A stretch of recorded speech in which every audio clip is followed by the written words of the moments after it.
There are moments when being around people feels heavier than silence. Not loud, not dramatic, just heavier. You notice it in your chest first, a slight tightening, like something is being asked of you before anyone has spoken. You sit with others and feel yourself subtly pulling inward, not because you dislike them, not because anything is wrong, but because something inside you starts to thin out. The room has voices, expressions, small movements, and somehow all of it presses against you at once. You smile, you nod, you stay present. Yet there's a quiet sense of losing ground. Later, when you're alone, something returns, not excitement, not relief, exactly strength. A steadiness that wasn't there before. You breathe differently. Your body softens without permission. Your thoughts stop bracing for impact. It's subtle, easy to miss, but it keeps happening. Around people, you feel diluted. Alone, you feel more solid. That contradiction lingers because it doesn't match what you were taught. Connection is supposed to energize. Togetherness is supposed to heal. So why does solitude feel like a place where you can finally stand upright?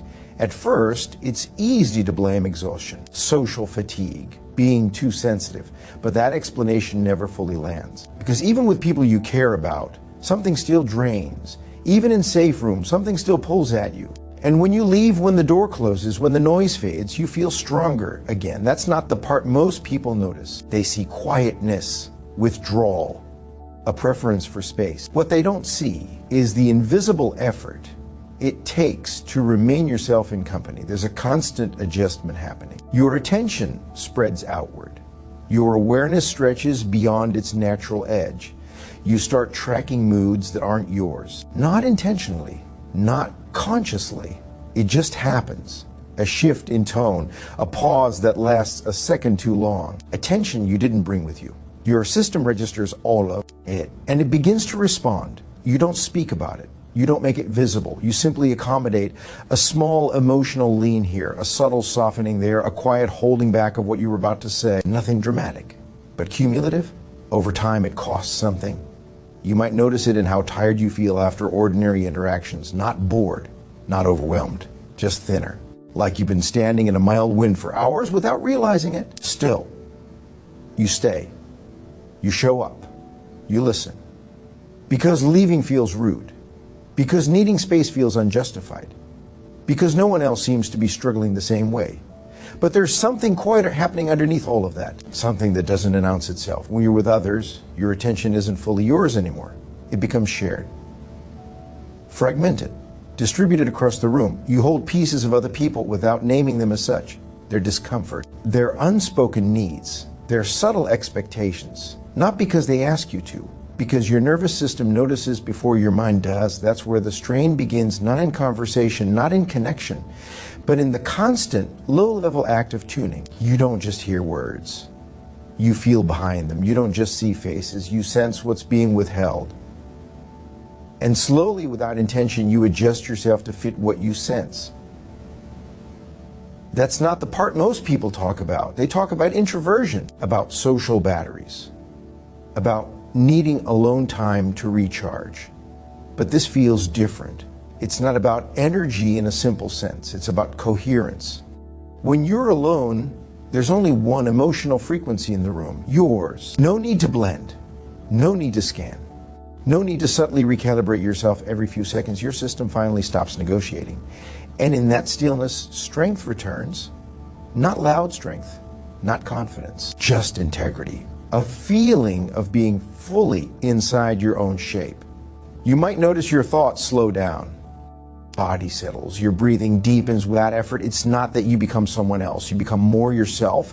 That contrast can be unsettling because it raises a quiet question. What does being with others require you to leave yourself even a little? Why does strength arrive in absence rather than presence? For a long time, it's hard to answer that, so you don't. You just notice patterns.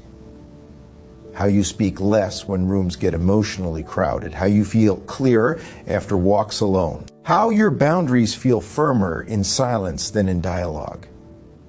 You might even feel guilty about it, as if needing space means failing at connection, as if strength found alone is somehow incomplete, But that belief doesn't fully hold either, because the strength you feel in solitude isn't defensive. It's calm, rooted. It doesn't feel like escape. It feels like alignment. There's a point, usually unnoticed, where something begins to shift. You realize it's not that people weaken you. It's that you unconsciously give parts of yourself away while with them. Not in big gestures, in micro adjustments. You soften your truth to maintain harmony. You hold emotional weight that isn't yours. You stay open even when your system wants rest. These aren't choices you make. They're habits formed early, and they run deep. This is where clarity begins, quietly. Strength doesn't come from being alone. Strength comes from not having to manage anyone else's internal world. When you're alone, there's no emotional labor happening in the background, no subtle monitoring, no internal translation, no self-editing. Your attention returns home, and with it, your sense of solidity. This isn't about disliking people. It's about how porous you are in their presence. Some nervous systems are built to notice more, to register nuance, to feel shifts before words catch up. That awareness is often praised, but its cost is rarely named, because awareness, when turned outward constantly, leaves little left inside. So when you're with others, you may feel yourself thinning, not because they take, but because you open without closing. You don't know how not to. Alone, there's no one to attune to, and suddenly, all that attention collapses back into you. That's why strength shows up there. It was always yours. It was just scattered. This realization doesn't arrive as a breakthrough. It lands gently, like something you've always known but didn't trust. You start seeing past the idea that solitude is avoidance. You recognize it as restoration of internal boundaries, not walls, edges. A place where you don't have to be receptive, where you don't have to make room, where you can simply exist without adjusting. That's not selfish. It's neutral and deeply regulating. People may still misunderstand it. They may think you prefer distance, they may think you're withdrawn, but what they don't see is the invisible work you do when present, the constant openness, the quiet holding, the strength it takes to remain attuned. Over time, you might notice something else. When you return to people after being alone, you're different, not brighter, not more talkative, but steadier, less likely to disappear into the room, less likely to absorb what isn't yours. Solitude hasn't made you stronger by removing others. It has reminded you where you begin and where you end. That awareness doesn't solve everything. You'll still feel the pull. You'll still notice the drain. But now, there's a nameable difference between connection and depletion, between presence and overextension.